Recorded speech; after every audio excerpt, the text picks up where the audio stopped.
When it comes to quality sleep, Ashley has you covered with top mattress brands at winning prices and with special financing options available. You can snooze now and pay later. Plus, your mattress purchase helps give the gift of better sleep to children in need and U.S. Special Operations Forces. Visit your local Ashley store or shop online today and make every snooze count. Financing is subject to credit approval. See store or ashley.com for details.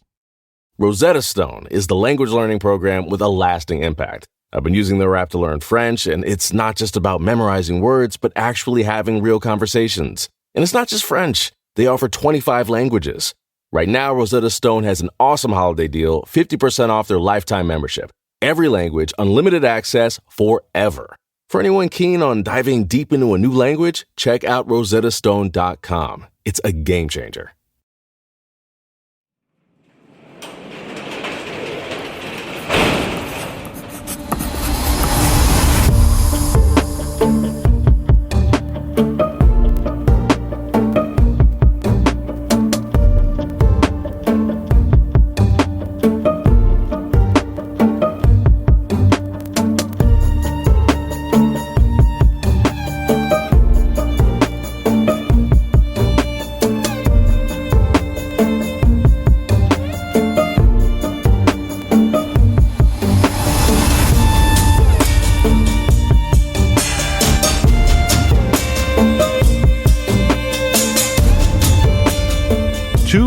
After the attack at Lake Berryessa, we are now at October 11th, 1969 on our Zodiac timeline.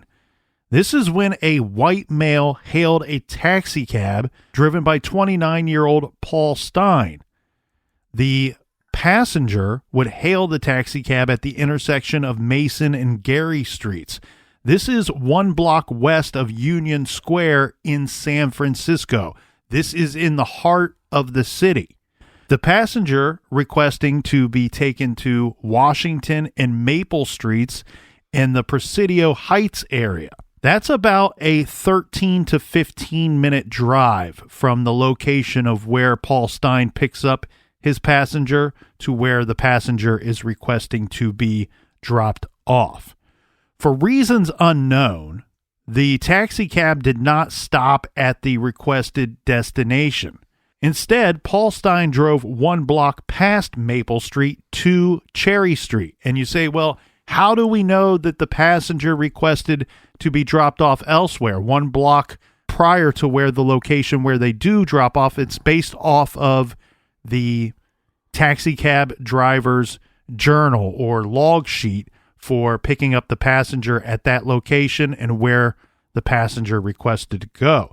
Now, we know that the cab made it an additional block based off of eyewitness testimony. Right. The only reason why I question this is it possible that the Zodiac said, take me to this location, and the guy goes, well, I don't know exactly where that's at. And he said, well, it's right by whatever.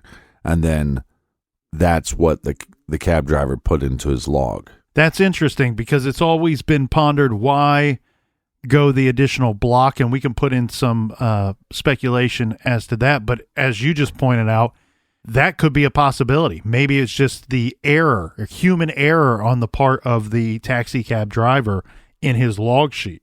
The white male passenger then shot Paul Stein once in the head with a 9mm gun. He took Paul Stein's wallet and car keys and tore away a section of Paul Stein's blood-stained shirt tail. This all went down, Captain, right at about 9:55 p.m. on that night of October 11th. The passenger/shooter was witnessed by 3 teenagers across the street at that same time at 9:55 p.m. Right. This is very cool because they were actually able to call in the murder to police while the crime was still in progress. The way that this goes down is about 50 feet from where the murder took place down there in the street. We have a birthday party going on. And one of the witnesses, this would have been a young teenage girl, witnessed the crime in action, calls over her two brothers, and they witnessed this whole event going down as well. And they phone the police and say, hey, there's a robbery or a shooting or something that's going down in the streets below. Yeah, and this is going to give us probably our best eyewitness account of the Zodiac. That's correct, because in the second attack where Mike Mageau was able to offer up a suspect description, keep in mind, he had been shot several times and was in a good deal of pain and trauma when he saw the suspect. And then later we have Brian Hartnell, who offers up a description, but by this time, our killer, the Zodiac, he is disguised from head to toe. Right. These witnesses are not even a part of the crime. They're just simply witnessing the crime from afar, not very far, about 50 feet would be the estimation.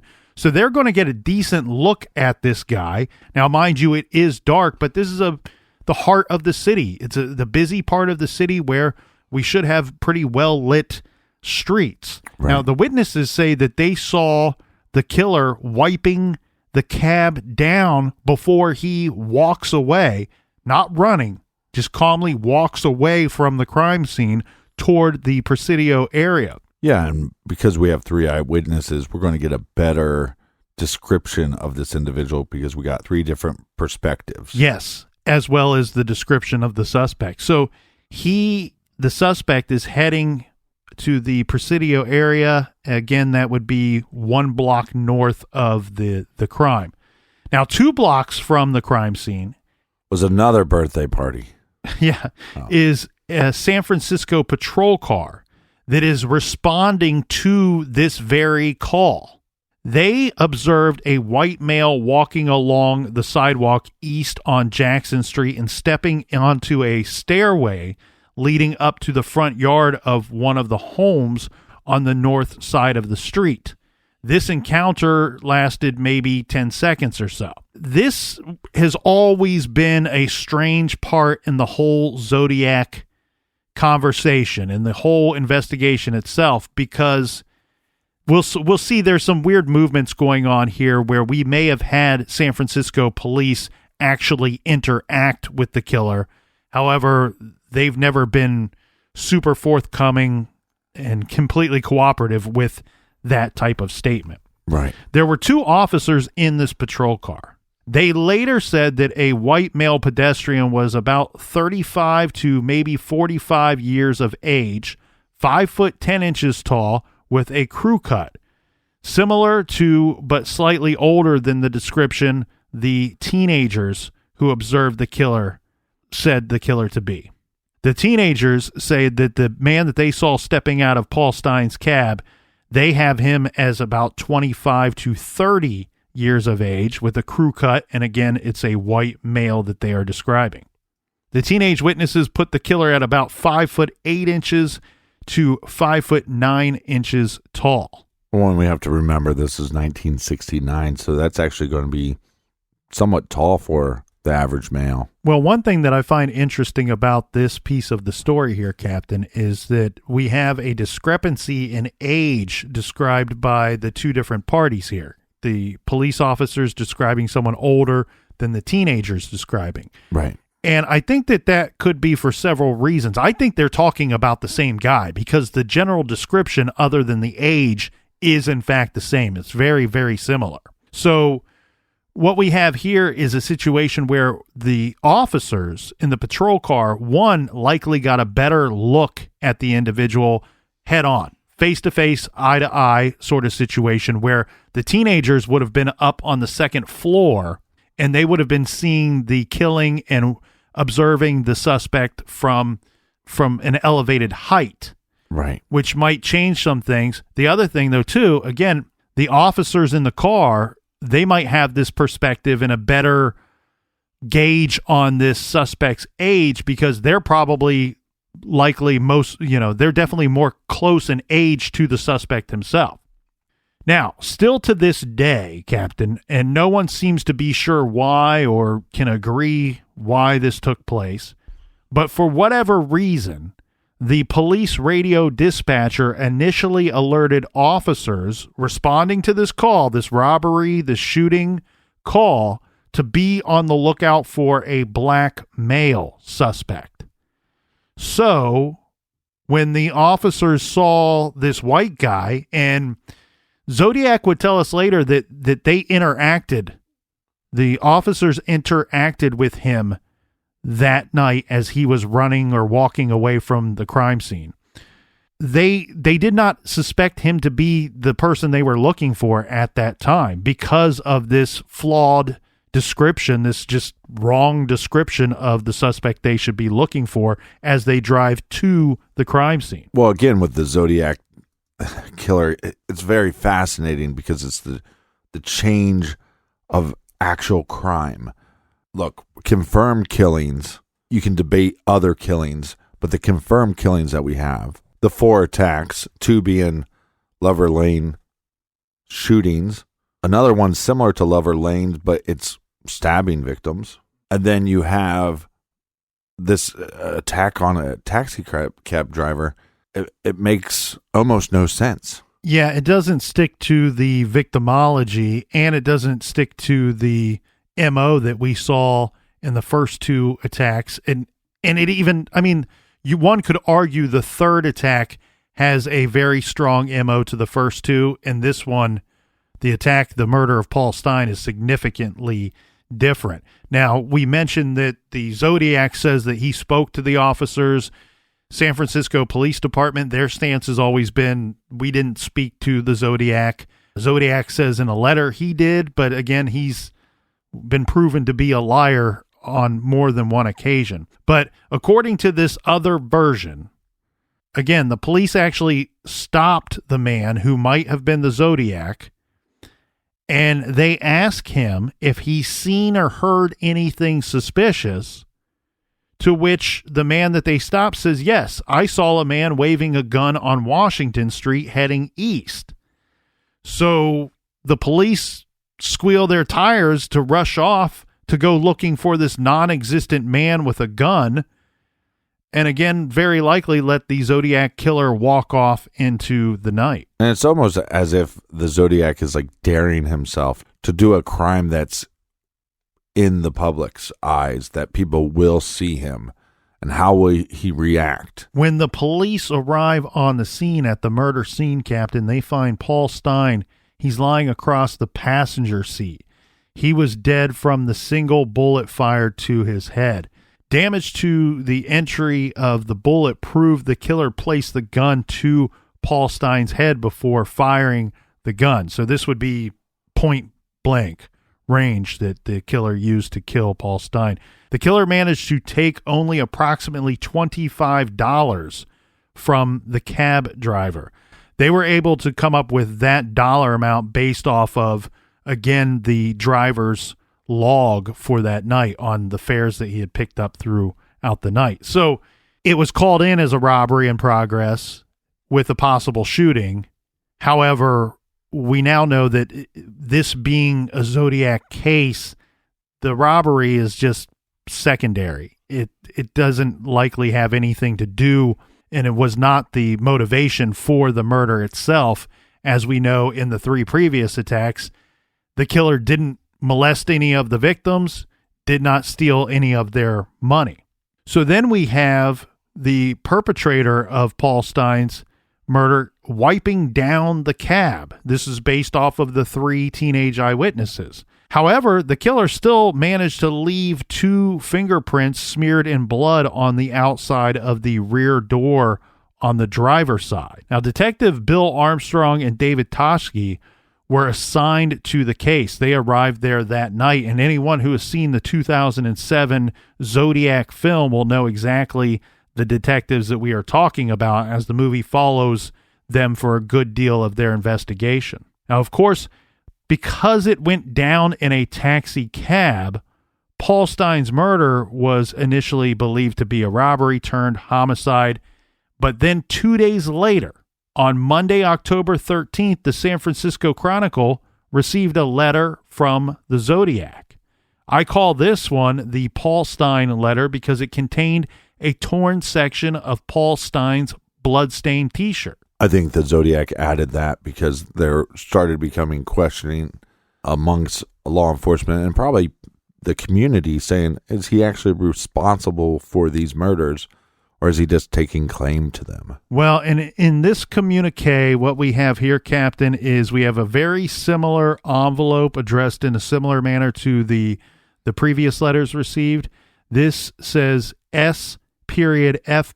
Chronicle, San Fran Calif. We see that Calif of the abbreviated California. Please rush to editor. One difference that is obvious and noticeable right away in the way that this letter is addressed opposed to the others is in the upper left-hand corner where one would typically expect to see a return address. We have what we're calling the Zodiac logo. The crosshairs, the circle with the cross in the middle, is in place of the return address. And again, we see 2 stamps for this letter. So in typical Zodiac tradition here, right, we're seeing more postage than what is needed. The letter reads as follows. This is the Zodiac speaking. I am the murderer of the taxi driver over by Washington Street and Maple Street last night. To prove this, here is a blood-stained piece of his shirt. I am the same man who did in the people in the North Bay area. The S.F. for San Francisco, the San Francisco police could have caught me last night if they had searched the park properly instead of holding road races with their motorcycles, seeing who could make the most noise. Mm-hmm. The car drivers should have just parked their cars and sat there quietly waiting for me to come out of cover. School children make nice targets. I think I shall wipe out a school bus some morning. Just shoot out the front tire and then pick off the kiddies as they come bouncing out. And of course, he signs it with the Zodiac logo, the crosshairs. Well, again, Zodiac likes to come off a little smug, a little pompous. You know, hey, I'll just wreck a bus, kill everybody. I still don't understand why he would take such a high risk to kill somebody basically in a public place with a bunch of eyewitnesses. Well, I think that's a perfect question here, Captain, because you're right. It changes MO completely. He's now attacking a single male in a taxi cab. And as you pointed out, this is going to be a busy area. There is a high risk for an eyewitness, if not multiple eyewitnesses. The other thing, too, is now the killer is also going to be dealing with the San Francisco Police Department rather than the Napa County Sheriff's Department or Vallejo, where they, much smaller departments. San Francisco is going to have better resources, more officers, more cars, motorcycles, as he calls them. And we even know that helicopters were flying around that night trying to look for the man that they know fled on foot from the murder scene. You mean helicopters? Yeah, motorcycles and helicopters. That's right. Yeah. So let's examine this one and compare it to the previous attacks. What we have here, Captain, is the first attack, confirmed Zodiac attack, is Friday, December 20th, 1968, and this was the murder, the double homicide of David Faraday and Betty Lou Jensen. Now, about 2 miles away and about 6.5 months later, on Friday, July 4th, 1969, Michael Mageau and Darlene Farron are gunned down as they sit in Darlene's vehicle, and thankfully Michael Mageau survives that attack. Then, let's fast forward just a brief period here to September 27th of that same year, 1969, on Saturday, when Brian Hartnell and Cecilia Shepard are attacked by a masked gunman who pulls a knife on them and stabs the both of them. And again, Brian Hartnell survives. Now, the Zodiac claims to be the attacker of all three of these attacks. In fact, when he sends letters to the Chronicle, the Examiner, and Vallejo Times, the letters received on August 1st, he is giving detailed proof that he is in fact the murderer of the person that conducted the first two attacks. And then when he attacks Brian Hartnell and Cecilia Shepard at Lake Berryessa, right, he phones it in just like he did in the second attack. Phoner. And he writes on Brian Hartnell's car door the Zodiac symbol, followed with the previous dates of two attacks, and that he is claiming to be the attacker of Brian and Cecilia that day at Lake Berryessa. What do we have here now, Captain? The final confirmed attack is a Saturday, October 11th, 1969, of Paul Stine. One, I find it intriguing alone that the first two attacks both take place on a Friday. And then the second two attacks, attack number 3 and 4, both take place on a Saturday. For whatever reason, the Zodiac is a weekend warrior, and I do not know why. Because he has a job. There must be something keeping him from killing during the week. It's just so much more convenient for him to do what he does on the weekend. Now, in this situation, the first attack, he's successful.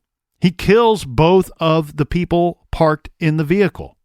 He gets away with what may be no eyewitness at all, at least to his person. There is one eyewitness saying that they saw a vehicle parked near Faraday's car that night, and that comes into question. But then on the 4th of July, he proves that he is not perfect. He's not as good as he claims to be or he believed himself to be, because he leaves the crime scene before he's successful in killing both of the victims. Mike Mageau survives and even offers up a description of the suspect and the suspect's vehicle. So what does he do? He adapts a little bit. He's going to have to take his car out of the next crime. I don't want my vehicle seen.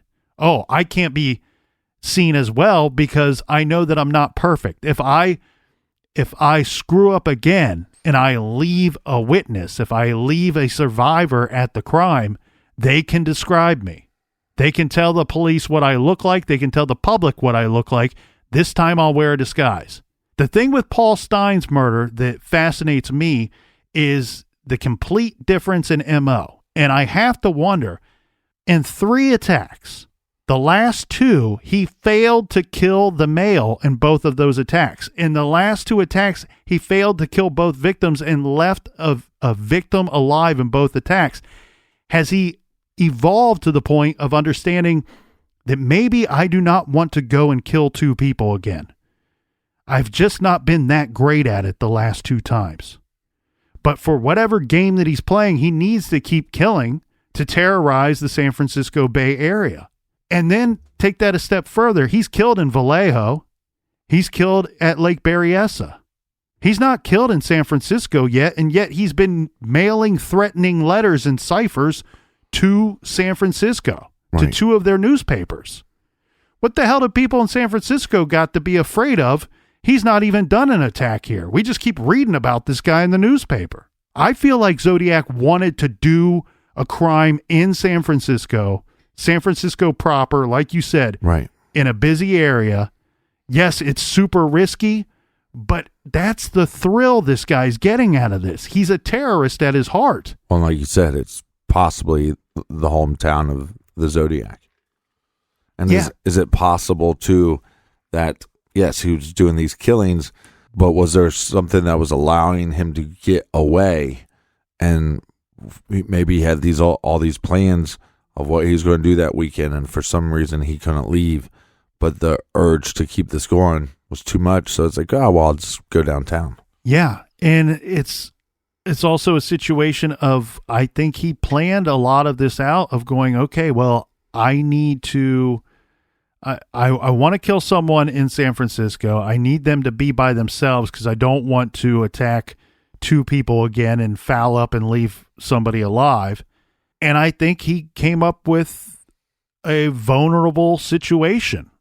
A taxi cab driver is a dangerous profession because they get robbed at a higher rate than other professions, right? Just simply based off of that they are often alone with whomever they choose to let in their vehicle. And so the Zodiac knew this. And some people have said that maybe the coordinates of where he wanted to kill the cab driver, it was important to Zodiac, and maybe that's why he picked a cab, because they'll go where you ask them to go. I don't want to play that game because I don't want to get into the mathematics or geography of that portion of it. But I find it fascinating that not only did he, I feel like he wanted to prove that he could kill the male. And I feel like he didn't want to keep pointing out his flaws, that he wasn't perfect, by leaving a survivor. So I'm going to choose one victim. I'm going to go after one individual. I think he wanted a male victim. But the other thing we have here too, Captain, is he takes the time to rip off a piece of Paul Stein's shirt tail. Why? Because he's already given proof when he offered up details about the first two crimes. However, he wants the papers and the police and the public to take him seriously. If any of you were out there doubting anything that I've said, because a lot of the details I gave you so far, only the killer and or police would know, well, here's your proof, baby. Here's your bloody shirt. I am who I say I am. I'm the Zodiac. I'm the person responsible for these murders, and I'm why you should be afraid every night. Why you should not be out on the streets at night.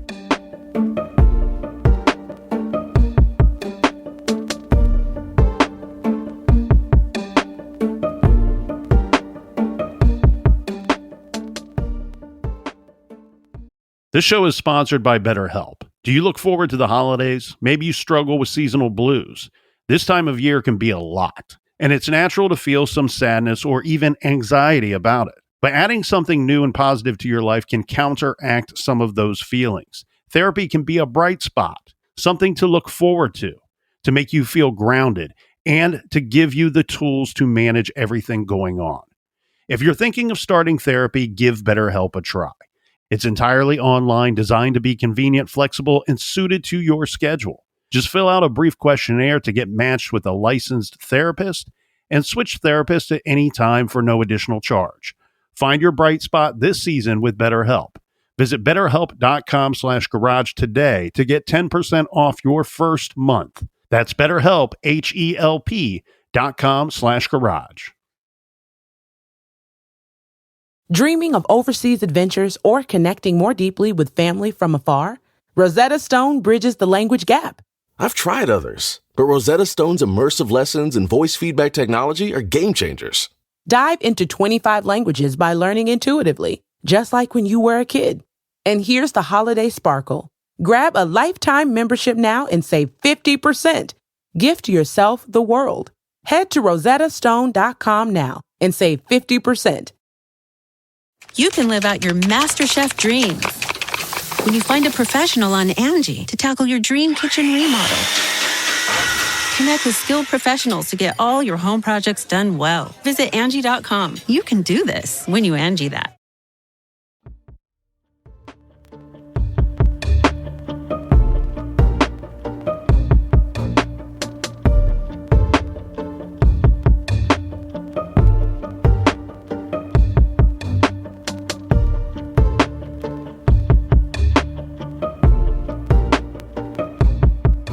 All right, we're back. Cheers, you filthy animals. Extra filthy animals. Filthy animals if you're nasty. On November 8th, 1969, the Zodiac mailed a card with another cryptogram consisting of 340 characters or symbols, and this cipher was dubbed the Z340 cipher, which remained unsolved for over 51 years. It was, in fact, just solved December of 2020.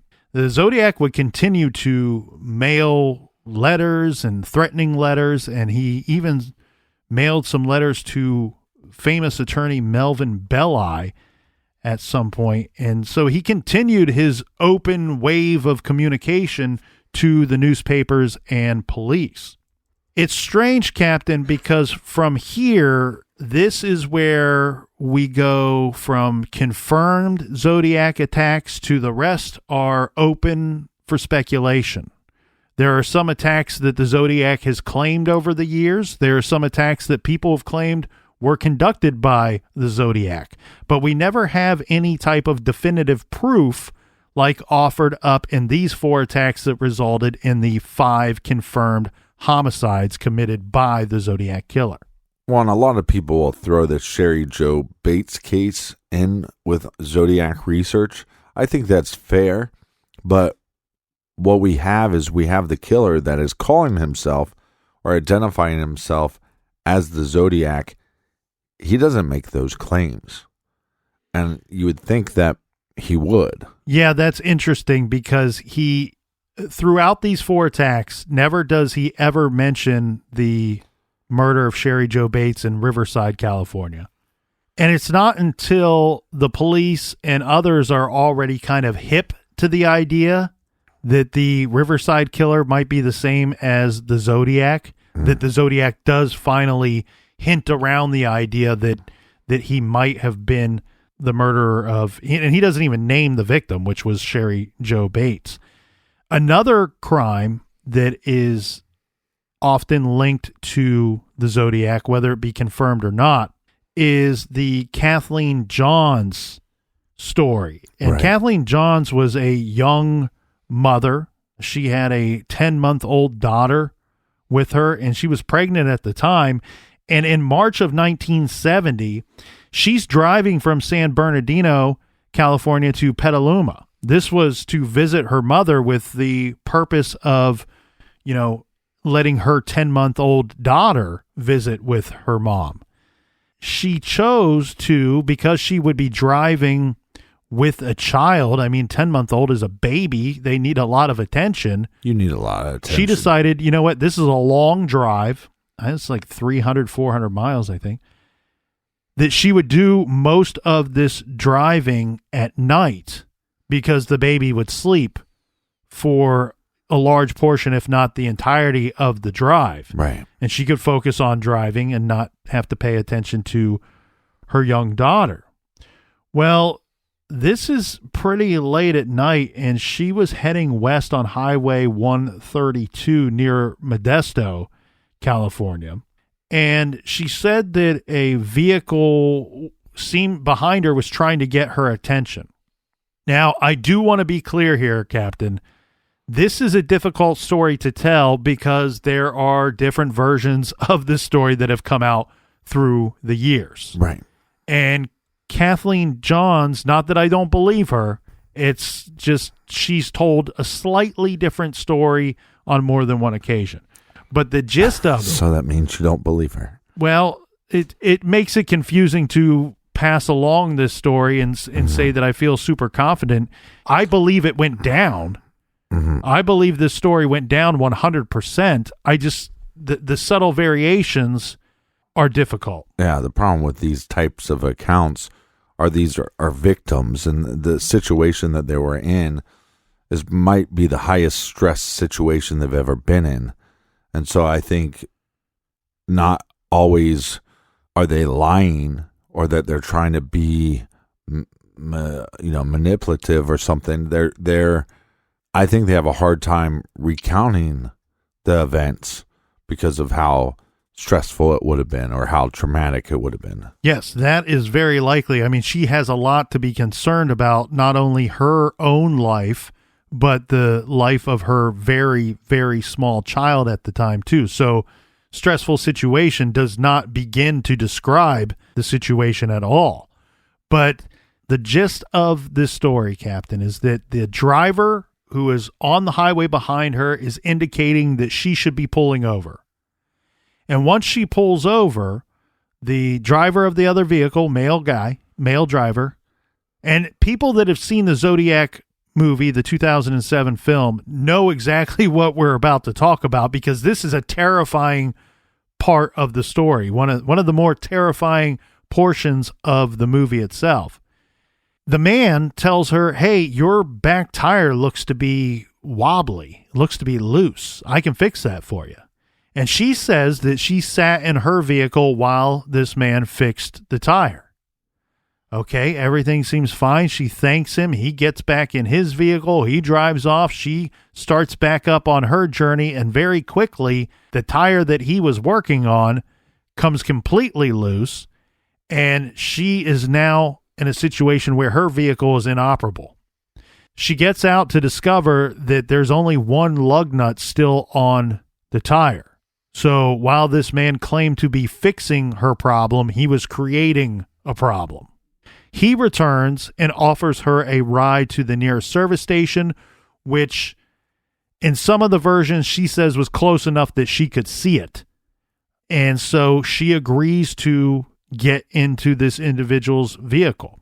She gets in with her baby. They go a-driving, and she said that they just kept driving and driving and driving. And she kept pointing out, hey, you're driving past the service station. Hey, there's one coming up here. We're driving past this one as well. And in the police report that I could find, it states that she says that anytime she mentioned service station or that he had just drove past one, he would change the topic of conversation to something else, that the two were interacting for the entirety of the drive. Now, in the movie, it appears to be a very short drive, when in fact, based off the police report, says that they drove around for like an hour, maybe even an hour and a half. Wow. But it also seems like such a Zodiac thing, because it's the misdirection. Hey, I can help you with your tire. There's nothing wrong with her tire, but you're going to create the problem. You know what I mean? Like, it's very Zodiac. Well, it's also very serial killer in general, where you're setting a trap. And we've seen Bundy do this. We've seen serial killers in movies do this in real life time and time again. They're setting a trap. And unfortunately, it worked in this situation. In some of the accounts, there was a threat, and when he takes a turn, she bails out the vehicle with her small child and then hides the baby and hides herself, and the person that picked her up drives off. In the police report, it's a little different, because in the movie, he says, again, it's a movie, I understand, but he says, before I kill you, I'm going to throw your baby out the window. And in the police report, there is no such threat of her account of that night. In fact, there's actually no threat at all. It just says that she became increasingly concerned and became terrified as they just kept driving and driving and driving. And per the police report, she says that when they got to either a stoplight or stop sign, so the vehicle is now stopped, that's when she fled the vehicle. And she didn't, in fact, hide, but ran into a field and just kept running out into the field for a while until he left the area, and then, of course, had to flag someone down. What's interesting, though, here that is not in the movie is that her vehicle, and this is no mistake at all, was moved. It was moved from the location where she left it. Mm-hmm. And not only was it moved, it looked like someone attempted to burn out the vehicle, set it on fire from the inside, but was unsuccessful in doing so. Now, the reason why this gets lumped into the Zodiac is, one, the time frame. You know, this is just a handful of months, 5 months after the Paul Stine murder. But then top that off with the description that she offers up is very similar to descriptions of the Zodiac, so much so that she sees the wanted poster for the man in the Paul Stine murder and says, that's the guy that gave me the ride. That's the guy that jacked up my tire and gave me the ride. That's the son of a bitch. Well, then you have to double down here, because later Zodiac will lay claim to this attack in one of his communications to the police or to the newspapers. But again, he could have read about the attack by that time. Right. When he then claims to have been the man who, he says something, smart ass statement like Zodiac likes to give. I'm the man that gave that poor woman a ride, or the driver that helped out that woman on that night. Yeah, it's. Do we have any record of her saying the height of this individual, or, I mean, other than he just looked like the wanted poster? Well, that's interesting because she would have seen him for the majority of the time based off of that story. They would have been sitting right next to one another. Yeah. So she'd have a decent idea of his height based off of the two sitting next to one another. Of course, she saw him outside of the vehicle a couple of times, but she said that the driver, was actually shorter than her. Now, she was a tall woman, 5'9", and so the police list the height of this man at 5'8". But that also fits with close to other descriptions, and like we said, eyewitness reports, you have to have a little wiggle room there. But as everyone knows, Captain, regardless if the murders continued or not, Zodiac would have us believe that they did, often sending communications saying that he has killed more people. He puts a tally, like a murder number tally, on some of his communications, and the number just keeps going up. So he would have us believe that the murders are continuing. We can't confirm that. What we can confirm is that the communications continued. And this continued up until it's believed to be 1974. Yeah. With the last murder, the last confirmed Zodiac attack and murder taking place in late 1969. So it seems like the need to keep the communication going was more important than the actual murders themselves, if in fact he stopped killing in 1969.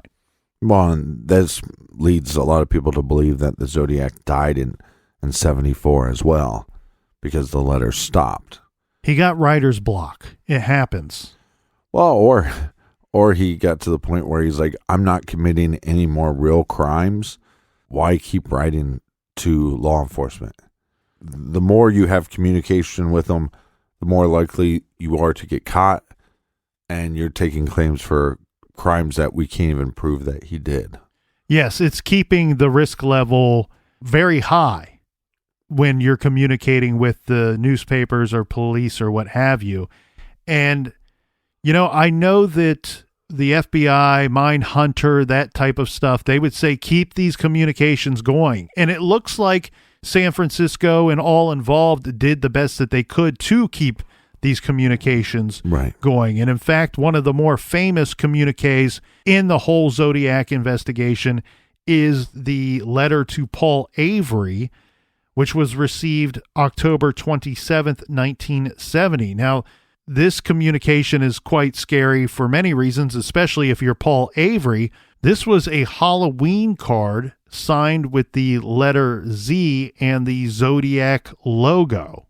This was a threat to Paul Avery, and the Zodiac wanted him to take this seriously because apparently Zodiac did not like what Paul Avery was writing about him in the Chronicle. Paul Avery was a well-known reporter for the San Francisco Chronicle who had been covering the Zodiac case. There would be further communications, but Captain, the Zodiac went silent for nearly 3 years before a letter from the Zodiac was postmarked and received by the Chronicle on January 29th, 1974. This was the letter that was praising The Exorcist as the best satirical comedy that I have ever seen, being the words of the Zodiac. And the letter included the Zodiac killer thinks he's hilarious. Yes, he does. And this is where he gives us the score, right?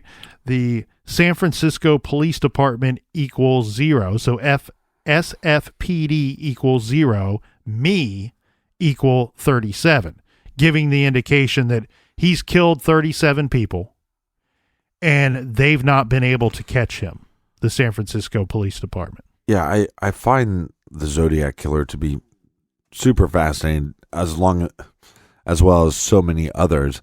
And there's so much that we could talk about. It's one of those cases that people have been telling us, oh, we'd love for you to cover Zodiac.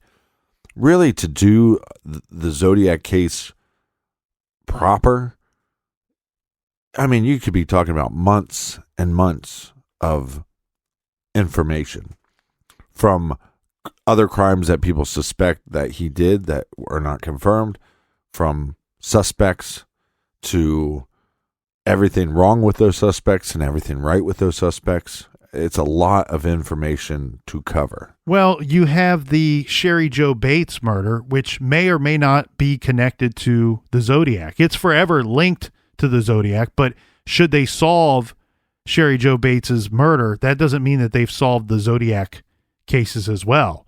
We can't confirm that they're in fact connected, other than we as the general public have always kind of linked them together ever since those letters were received in the 70s.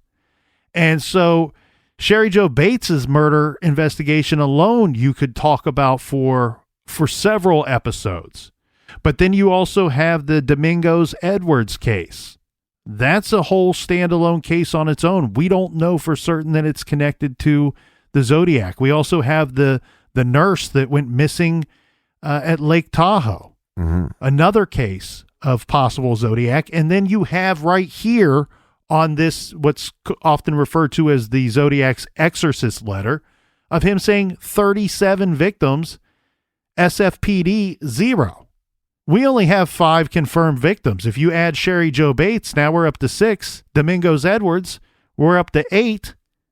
I mean, I'm sure that we got a lot of blanks to fill in here at 37. Yeah, but I'm sure that the San Francisco PD killed some people within that time that Zodiac is just not giving them credit for. No, I don't think that's what he means. Okay, so but then the other thing here, though, becomes take almost every famous crime expert they've had weigh in on Zodiac. You could do a week-long series on just the profiles that people have given, the expert profiles that people have given on the Zodiac. Well, and Robert Graysmith's top suspect, Arthur Lee Allen, alone is hours of information. And that's hours of information that lists pros and cons for why he is a good or bad Zodiac suspect. There is no perfect Zodiac suspect yet, because we would have the man behind bars. He would have been caught for at least the 5 murders that we know the Zodiac to have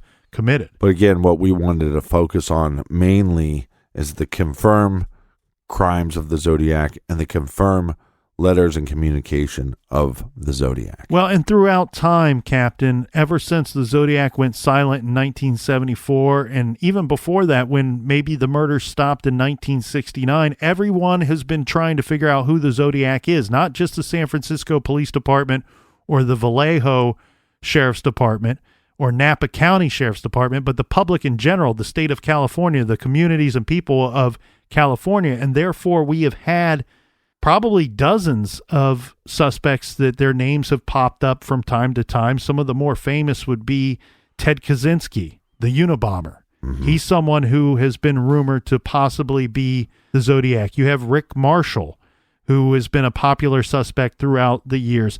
And in fact, we have Ted Cruz. Right, who was not even alive when the Zodiac killings took place. But he looks a lot like the picture. So, I mean, dispute all you will. Maybe he's a vampire. I don't know. But the thing is, you don't have proof he isn't. With the Zodiac 2, we know for a fact that the male perpetrators in the Manson family were looked at strongly. They were very strongly looked at and even stated to have been cleared by investigators as not being the Zodiac.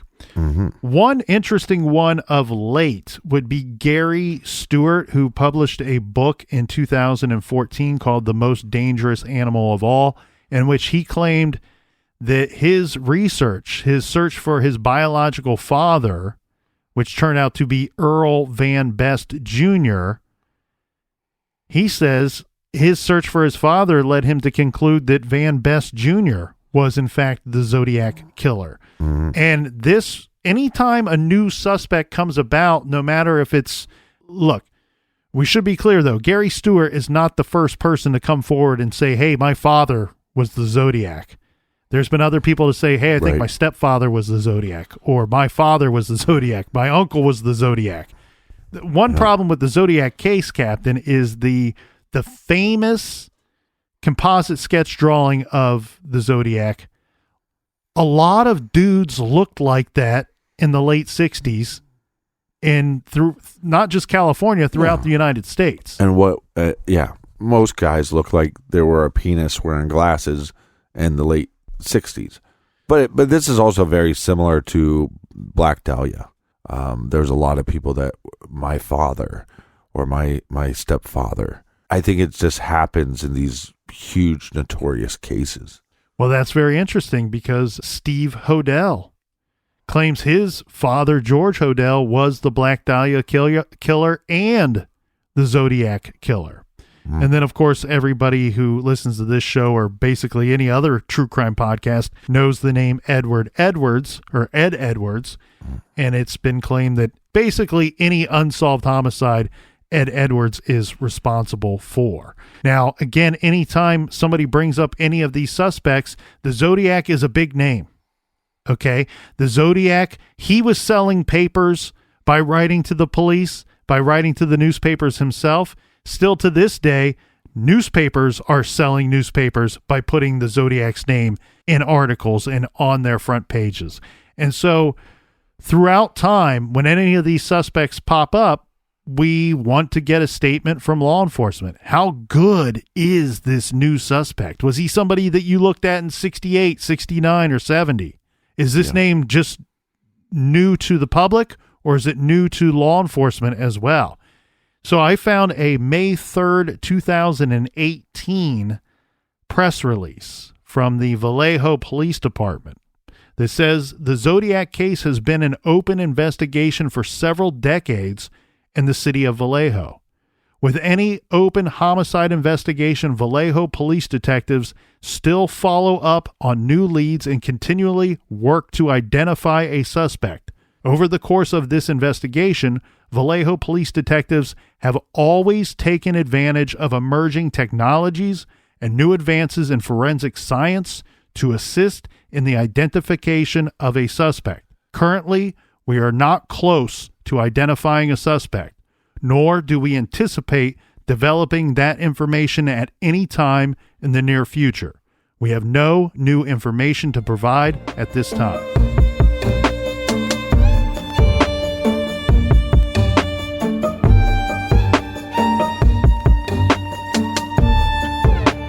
Make sure you follow us on Twitter, Facebook, Instagram at True Crime Garage. If you'd like to support the show, make sure you go and leave us a 5-star review or go to truecrimegarage.com and check out our store page.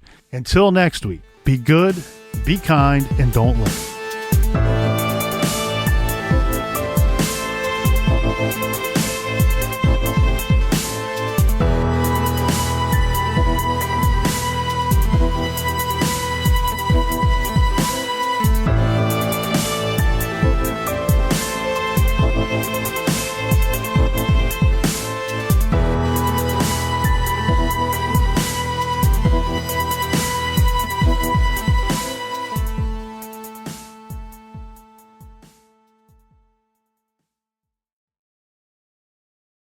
You can live out your MasterChef dreams when you find a professional on Angie to tackle your dream kitchen remodel. Connect with skilled professionals to get all your home projects done well. Visit Angie.com. You can do this when you Angie that.